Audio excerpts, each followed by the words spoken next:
ఇక్కడ చేమంతి పువ్వులు, తర్వాత చూడండి ఎల్లో గులాబీ ఎంత బాగా పూస్తుందో కదా. పొద్దున్నే లేస్తానే మనం ఈ ప్రకృతితో మమేకమైతే ఎన్నో అద్భుతాలు చూపిస్తూ ఉంటుంది అనమాట. ఇక్కడ నేను కరివేపాకు చెట్టు పెట్టాను అనమాట. పెట్టిన సాయంత్రానికి వర్షం వచ్చేసింది, చక్కగా నాటేసుకుంది అనమాట. ఇవన్నీ కూడా చిన్న చిన్న ప్రయత్నాలు. ఇక్కడ చూడండి వైట్ గులాబీ తెచ్చి ఇక్కడ పెట్టేశాను, ఇది కూడా రీప్లాంట్ అయిపోయింది. ఇక్కడ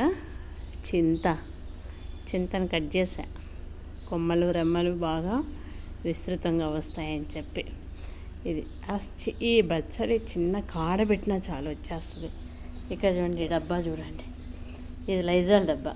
కట్ చేసి దీంట్లో ఒక 2 గుప్పెళ్ళు మట్టి పోసి ఒక కొమ్మ పెడితే ఎంత చెట్టు అయిందో. కానీ ఇది పప్పులో వేస్తే చాలా టేస్ట్ ఉంటుంది, ఆరోగ్యానికి కూడా చాలా మంచిదన్నమాట. ఇవన్నీ మీరు కూడా చేసుకోండి. ఇది చక్కగా భలే ఉంటుంది.